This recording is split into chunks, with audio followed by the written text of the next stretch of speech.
Because we all know that devils were created by the Supreme Divine. They were not the ultimate divine. And we heard that Devarshi Narad, while he did all this communication, responsible communication, for maintaining an harmonious existence of the creation, the cosmic order, which is the dharmic order.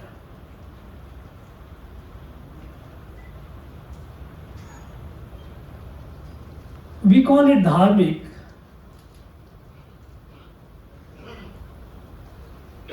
essentially because we know that how Bharat evolved from the Rig Veda, from the time of Rig Veda and the countless rishis, their effort. Our Rig Veda tells us that the entire creation is a family.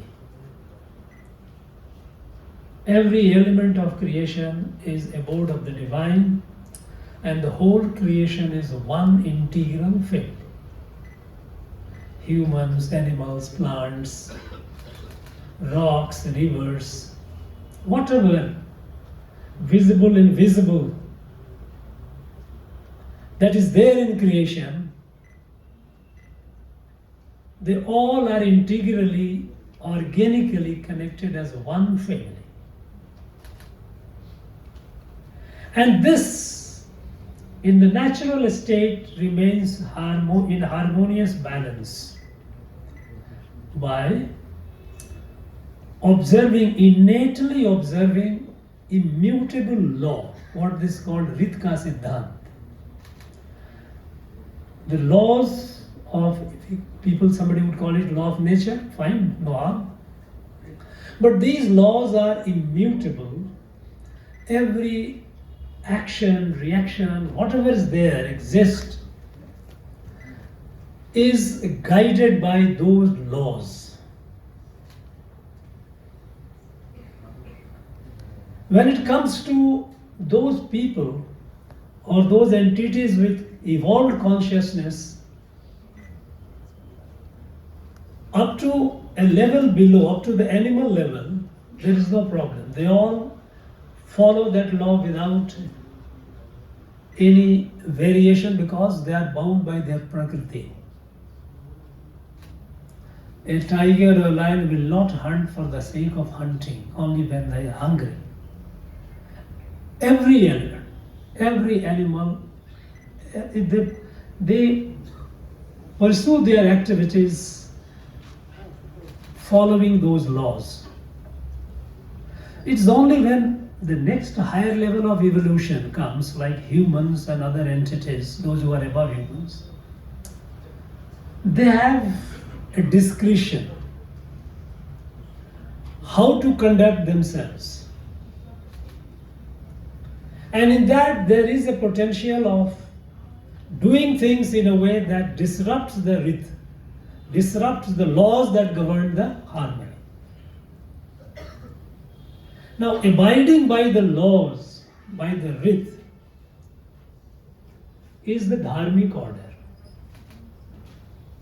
We know that, dharma, many people try to explain in various ways, because the beauty of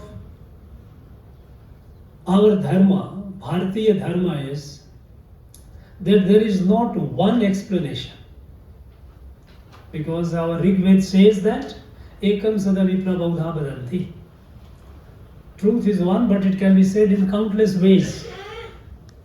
It's fine.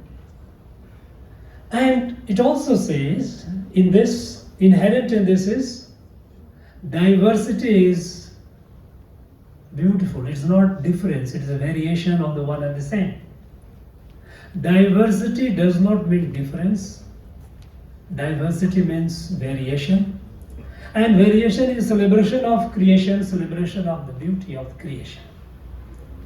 And more the interpretation, we heard that there could be n number of gods. Why not? Imagine if a wall is only painted with one color, only white, it looks estate. But if you have a design, you have multiple colors, it looks beautiful. A flower which has only one color, monochromatic, it looks simple. But if it has multiple color petals, it looks beautiful. So inherent in our dharma or inherent in our worldview, if you call it the modern language, is celebration of diversity. Diversity is not to be curbed, diversity is to be appreciated, celebrated, and let diversity proliferate. This understanding of inherent unity, it is the same divine which is manifesting in countless numerous ways. That outlook, that darshan, when it was internalized by the people, it embraced diversity of language, diversity of food, diversity of dress, diversity of region, diversity of climate. People living in all, we all became part of a family, because after all, creation is one family. And it must stay in harmonious existence, harmonious, stable manner. And Devarshi Narad, this is what he did. In all the previous yugas, of course, he couldn't be in Kali Yuga. Now today, when we talk, we heard this journalism, the tagline of Uddanda Marthandu, Bharat Hetu. Bharat, actually Bharat, inherently is not just confined to a geography. Bharat is intended to be, the whole world intended to be Bharat. Because when our darshan, our philosophy is that we are all one family, this light, this prakash has to spread over the entire globe. And this is precisely what Sri Aurobindo, on Day of Independence, in his dream, he jotted down when he said, now the time has come for Bharat to fulfill her destiny. He raised a question and answered it also. He raised a question that in the entire universe, Earth is the only planet where you have evolving consciousness. Jad, Chetan, Jeev, Manushya. And further up, there are people evolved to higher order. So in the entire universe, as far as we know, Earth is the only planet where consciousness, which is supreme divine in the purest form, is in the state of constant evolution. And this whole creation is one family. This understanding, this light came only on this land. Rig Veda appeared on this land, nowhere else. So he asked why. Was it an accident? Accidental development that it emerged here? He says, no, it was providential. There is something special in this land. This is a chosen land. This is a divine land. We call it Punya Bhumi. And this is where this light, that we are, the whole creation is one family, Vasudhaiva Kutumbakam, this emerged here on this land. But this appeared here, this light emerged here not only for this, it has to expand to the whole world. The whole world has to be made Bharat. Now, for long, it was not possible. We were subjugated, colonized for almost 1,000 years. Colonized and subjugated by people whose worldview was divisive. You accept my way or highway. My God, that's the only God. There is no other God. And if you do not believe in my God, then you will be put to death either, or you have to suffer, you have to pay the tax. You are a subhuman. This is a big problem. The concept of kafir and pagan, it divides the world, and we are witnessing the consequences of it. All the fights, this is happening all around. Somewhere it is a reflection of this division, you and I. There is no concept of us. In Bharat, Bharatiya Darshan, Bharatiya Sanatan Dharma, it is all us. There is no other, there is no they. But for this light to spread, it has to be strong.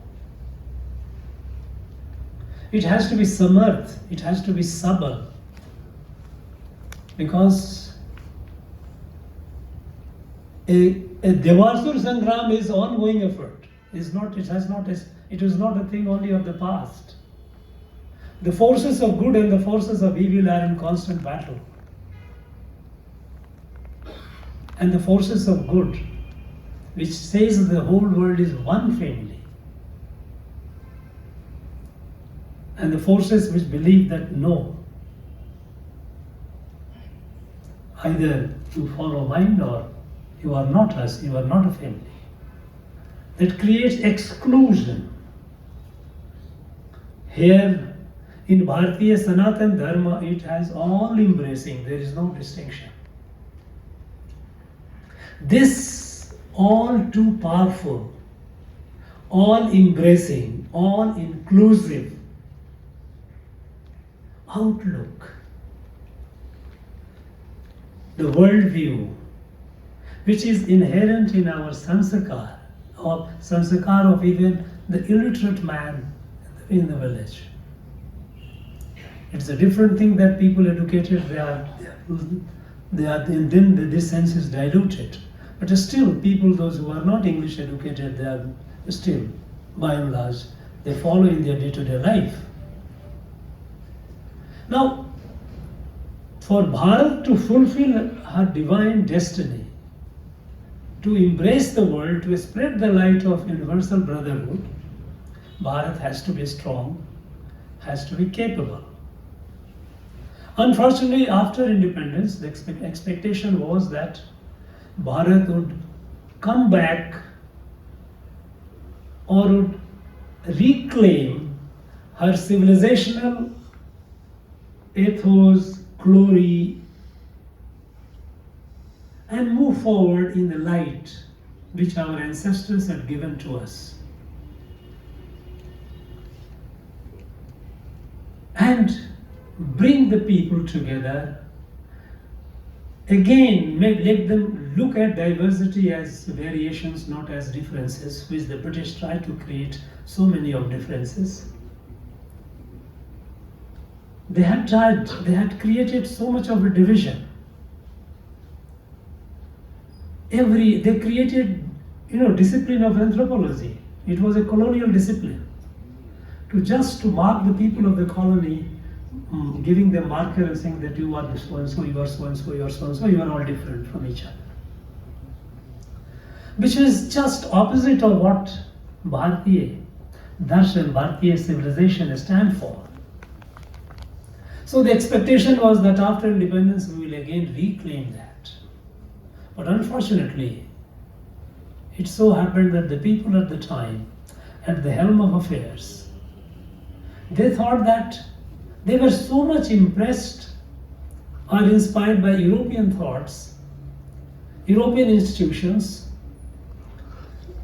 that they disregarded the civilizational past of Bharat, and they took it as if it is a clean slate and began doing engineering based on European institutions, European ideologies. And there was a dissonance, a conflict between the new experiment and what Bharat actually stood for. But the result was we started getting breaking into pieces. There were number of castes in 1951 was not even the half of what the number of castes today. Number of tribes have more than doubled, tripled in fact. Every time you have a new identity coming up. It's just the outlook. The sanskar which has embraced all the diversity, they are embraced as one family and celebrated that diversity. That spirit was weakened and we started looking with the prism of differences. And we kept dividing, separating. We created states on the basis of languages. We created states on the basis of ethnicity. We created districts and councils in the name of religions. There are districts where have been created. This is a Muslim district, you create it because they are in large number, so you create a Muslim district. I mean, every diversity, every shade of diversity has started emerging or amplifying itself as difference. So I am different from him. And the whole country was put in a centrifuge. We started breaking into pieces. Fortunately, again I call it providential, that 2014 there was a change and we got a leader and his team who understood Bharat and again has been trying to restore Bharat and her civilizational glory and move forward to fulfill her destiny. That the destiny was to lead the world, to make the world a safer place, a better place, a happier place, a harmonious place. And we see the transformation happening. Imagine,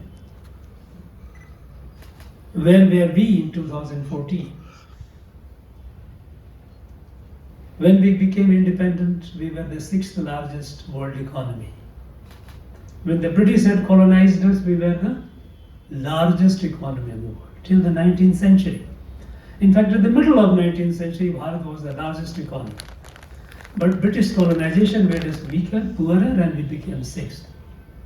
But by 2014, we dropped down to 10th. We became poorer.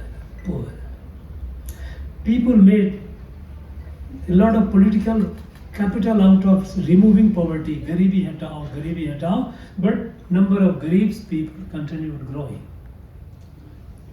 Today we are the 4th largest economy. From the 10th we have come to the 4th, and everyone, the world acknowledges we are soon going to be the 3rd largest.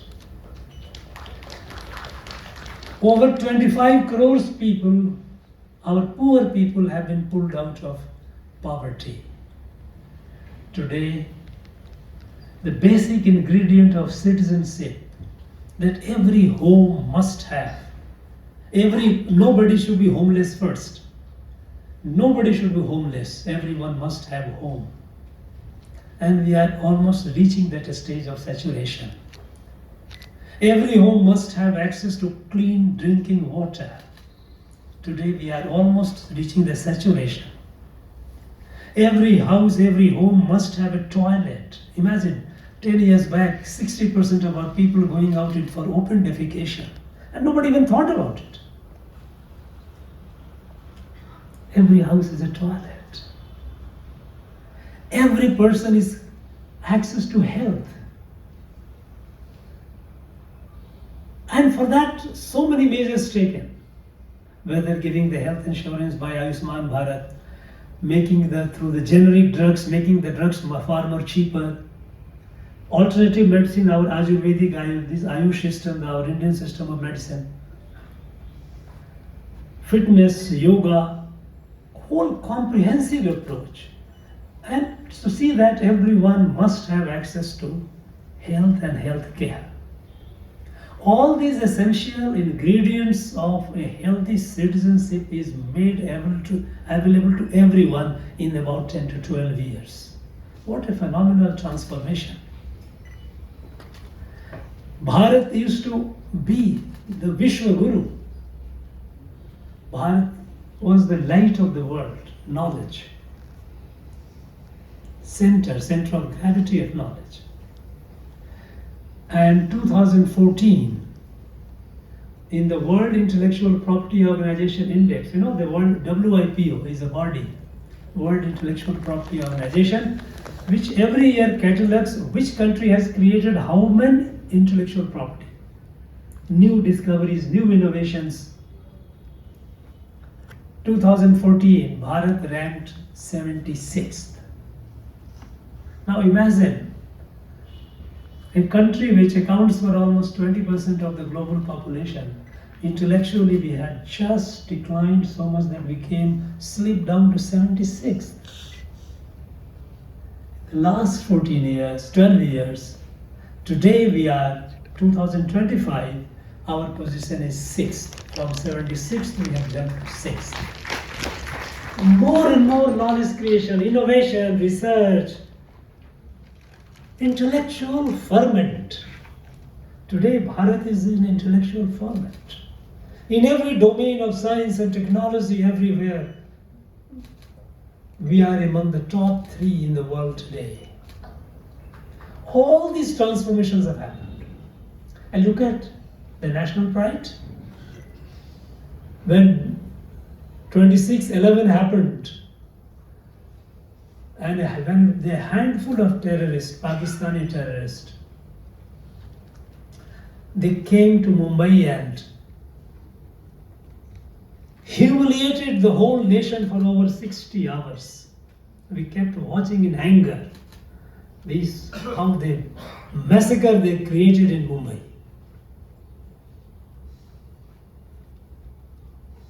And within 9 months, Prime Minister of Bharat meets the Prime Minister of Pakistan and signs a joint communique. Both countries are victims of terrorism. It was shameful. Pakistan, by showing the nuclear saber rattling, saying that we have a nuclear weapon, they blackmailed this country into submission, that they committed terror all over the country, killed thousands of our people, and we did nothing except lighting a lamp of Aman Ki Asha. They forgot what our ancestors had told us. Balino vasga sarve durbalasya chasatrava.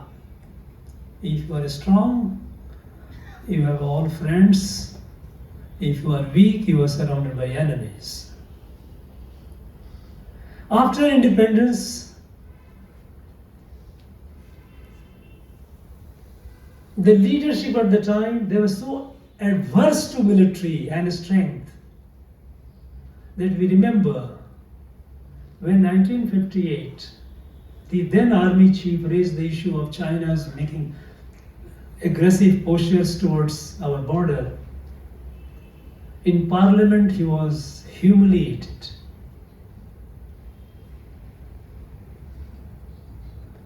And said, no, China is our friend. Hum Hindi chini bhai bhai.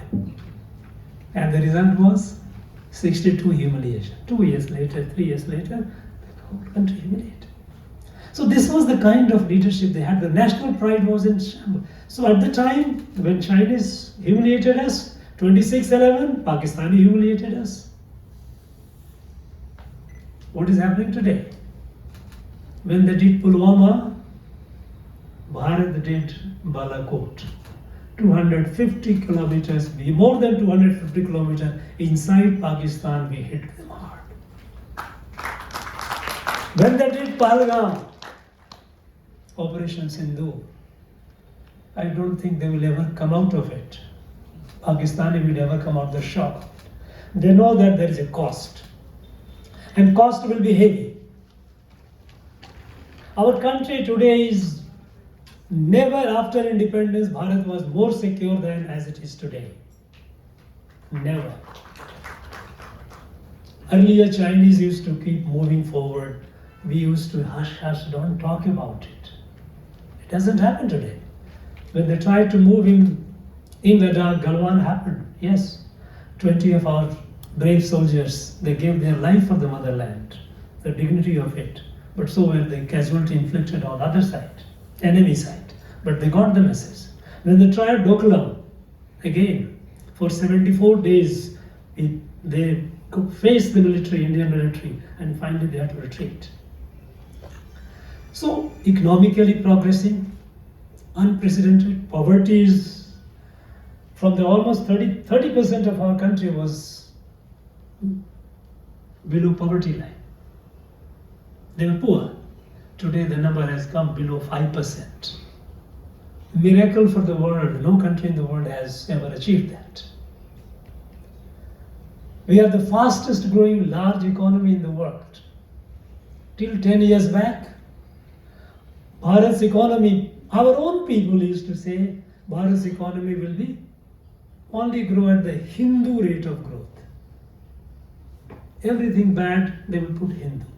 This was a colonial mindset. This is what the British had tried to tell our people. Today, not only today, but right from 2021, it is the 7th year Bharat has been the fastest growing large economy of the world.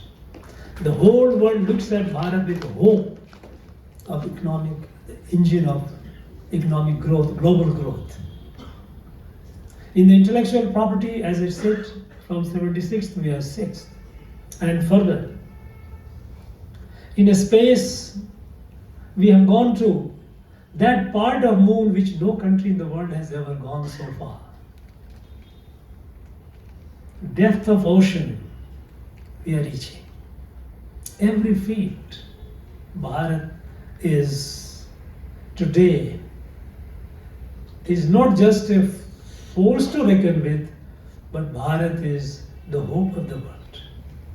Till 10 years ago, world did not take note of us. We were at the margin of world affairs. Populous country, everybody was sermonizing, this is how you do, this is how you should do.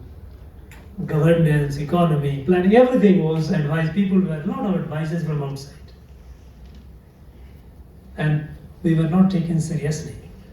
Today, no worthwhile decision in the world can be taken without Bharat being on the table. This is new Bharat. And this new Bharat is emerging in tune with her civilizational consciousness, civilizational ethos, what is called a dharmic growth, dharmic udbhav. When Prime Minister Modi says Virasat bhi, Vikas bhi, Virasat is not just old dilapidated buildings. Virasat is our who we are. This sense that was weakened, sense that was emasculated, is being rebuilt and built with pride. Now in this journey, what are resistance that we are facing? What are the challenges that we are facing? We have a dream today, not only just a dream, but we have a resolve that in the next less than 2.5 decades, Bharat will be the leader of the world by fully Viksit Bharat by 2047. Now, what are the challenges? Our challenges are not economic and military. We have enough talent. It is our talent which is driving the scientific and technological growth of United States of America and advanced European countries. Our engineers, our scientists who are doing it. We have plenty of talents. We have plenty of strength, our own strength. The problem, the challenge, the biggest challenge is the forces within us which are trying to weaken us, retard our growth. How? By demoralizing our people, by creating, seeding this, our minds of our people with discontentment, with negativity, with despair. And who is all doing this? Who is the medium? The medium for disseminating all these negative things are unfortunately our friends from the media. Media as news has become a marketable commodity. Now, are we serving the purpose? Whose purpose we are serving? We heard that when Uddand Markand was launched, it was with Bharat Hetu. Why have we forgotten Bharat? Somebody will say, we are fair, our commitment is to truth. And my simple question is, at least nearly 7.5 decades of my life, I have not been able to understand what is truth. Your truth could be something, my truth could be something. What is truth you are talking about? Truth is not something that you can say absolute. This is absolutely spiritual. When you're talking about truth is Sanatana Satya, that's not that. When you are reporting something, you are not talking about Sanatana Satya. You are reporting about certain development which might not have happened or which could have happened in a manner that is not being reported. Now, the litmus test or acid test, I think, should be whether what I am reporting, is it in the interest of my nation or not? If it serves the interest, the cause of my nation, absolutely fine.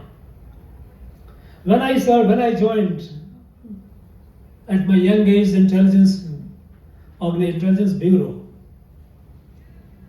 my religion was pretty simple, because there were numerous situations where one could say, should I do it, should I not do it, is it moral, is it not moral? I say my test of morality is only, is it in the interest of my nation? Fine. I don't care else. My religion is only my country, the interest of my country. Now, and when we say that interest of my country, at this point of time,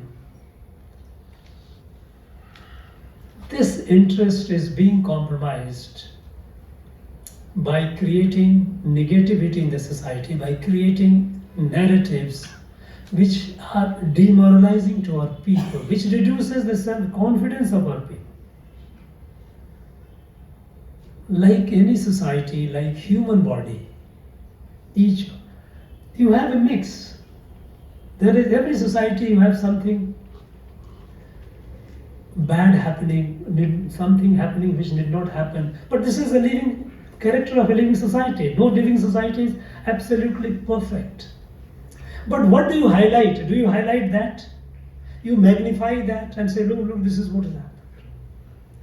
Operation Sindoor happened. The whole country was proud. Whole country was proud in the world history, world military history. Perhaps this is the first case, and it's the test case, a study case by military historians all over the world, that a war between two nuclear power countries began and decisively concluded in 4 days to the victory of Bharat. Nobody has any doubt. And still there are people who are raising questions about it. They don't say. They are raising doubts on our institutions like military. When military achieves something great, no, it is, how can you?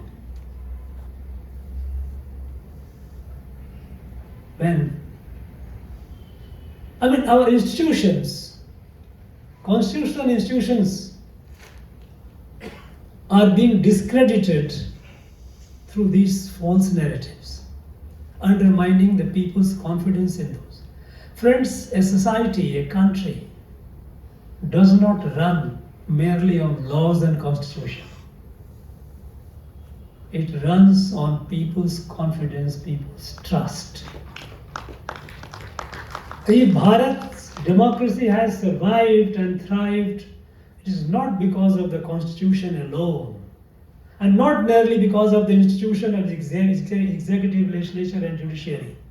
Because people of Bharat have trust in the institutions. That we have a judiciary which is fair, we have election commission which is fair, we have CAG, Control Accountant General, who is fair, institution, the trust in the fairness. And look at what some people occupying responsible positions, what they're doing. Their 24-hour job is to discredit. If you win the elections, quiet. The moment you lose it, vote चोरी हो गई. ये क्या हो रहा है? Election Commission is compromised. When you get a favorable order by the court, you remain quiet. The moment the order goes against you, judiciary is compromised. Now, if you keep talking about it, look at the noise that they made against SIR. Well, you challenged it before the court, perfectly fine. Court held it valid. Yes, conducting SIR is the responsibility, legitimate constitutional responsibility of the Election Commission of India. They have to ensure that only genuine Indian voters cast vote. Nothing wrong in it. When you lost there, you went to the street. No, this is wrong. I mean, you are trying to create anarchy. You are trying to create chaos in the society. Now, this is our biggest challenge. We know all the tariff happened, we didn't care. Indian economy has not suffered. Bharat's economy is continuing, still the farthest. When America-Iran war happened, oil prices started going up, we managed it most efficiently. We were the only country who was so much dependent on the oil supply, and yet we managed it the best. We have been managing all the crises. There is no problem from outside. We have capability to manage. How do we manage our people within, those who are within, who are ours, and those who are working 24/7 against the national interest? Now, they will do, let them do what they are doing. But should we add our voice to that? Is it in our interest? Is it in the interest of the nation? When I say our, is not mine or yours. It is in the national interest. Now, at this point of time, it is so important that we disseminate such information, such news, which boost up the national morale rather than dampening it. It's not the question of A or B, it's not the question of Prime Minister or so-and-so minister or this party or that party. You fight political battle is absolutely, there's nothing wrong in that. But in the process, don't demoralize the country. Don't discredit the institutions whose trust have been built over a period of time. The whole world recognizes, acknowledges the credibility of Election Commission of India. You are doing a great disservice by discrediting that. The whole world knows how Indian judiciary is fiercely independent.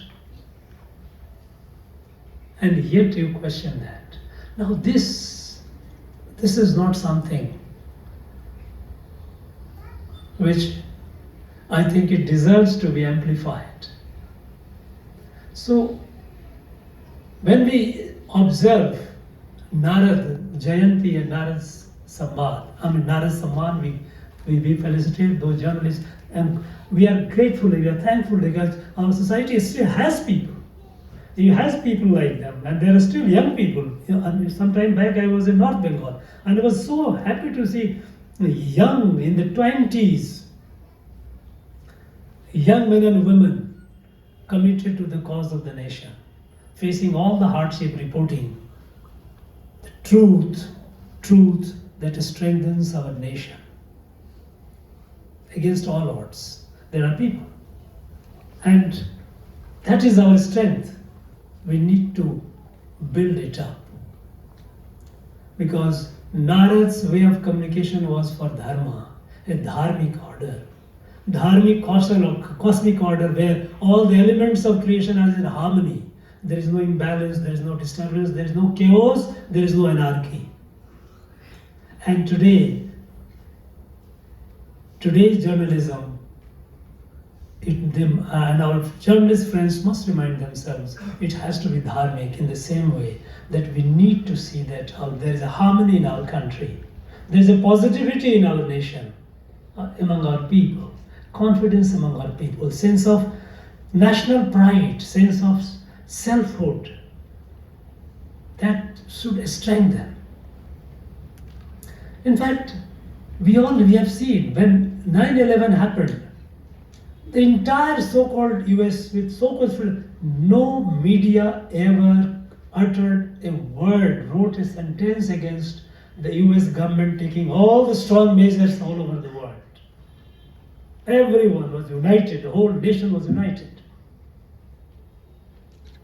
Here, the land of Dharma, where we have the legacy of Devarshi Narad, we should not let it go. We must commit ourselves to the journalism which is Bharat Hetu, which is for the good of Bharat, because Bharat does not exist for herself alone. Bharat is for the whole world. And we have demonstrated it time and time in the last 1 decade. Be it COVID, when the whole world suffered, Bharat was the only country which distributed vaccines and medicines to the needy people of 150 countries plus, free of cost. Bharat is the only country when G20 presidency came to Bharat, which was this G20 was an exclusive club. Bharat included African Union, a large mass of people, because this is a walking the talk of Vasudhaiva Kutumbakam. Bharat believes that the world is a family. So the African continent, people are living in Africa, they are our brothers and sisters, they cannot be left out, they have been part of it. So when Bharat grows, is for the good of the world. So we must add our strength wherever we are to the growth of Bharat as a nation, as a Rashtra. And journalism has a special responsibility because, and today when the technology is inside, when you have machines disseminating information, you know what the bots are playing. They have created machines. It is easily available. People have this application through which you keep disseminating false information, the information that you want. In fact, there are universities in the United States of America where they have a discipline called social physics, how to manipulate people's mind. Now, in a situation like this, if we forget our core principle, that is a dharmic journalism, that is journalism for Bharat Hetu, for the interest of Bharat, then I think that will be very unfair and unjust, very un-Bharat-like.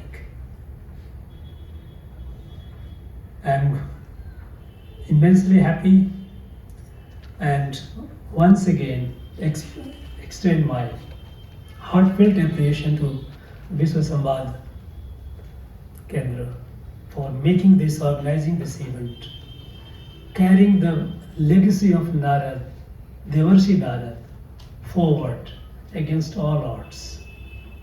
And here in Bengal, which has after a long time, long period of darkness, has witnessed a beautiful dawn. Here we have an added responsibility to restore the glory of Bengal.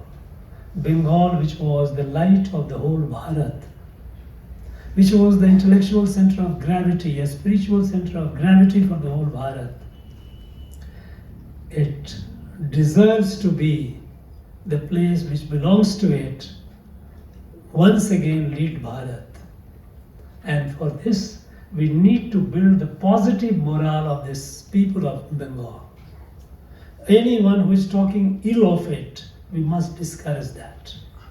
It is a time to be positive, because only then and then alone we will be able to restore the glory of Bengal. And I'm very confident the people of Bengal have already demonstrated it to bringing about the change, and I'm very confident that they will take Bengal to the height to which Bengal belongs. Because that Bengal, when Bengal rises, whole Bharat rises. This is our responsibility. Thank you very much once again. Jai Hind, Jai Bharat, Vande Mataram.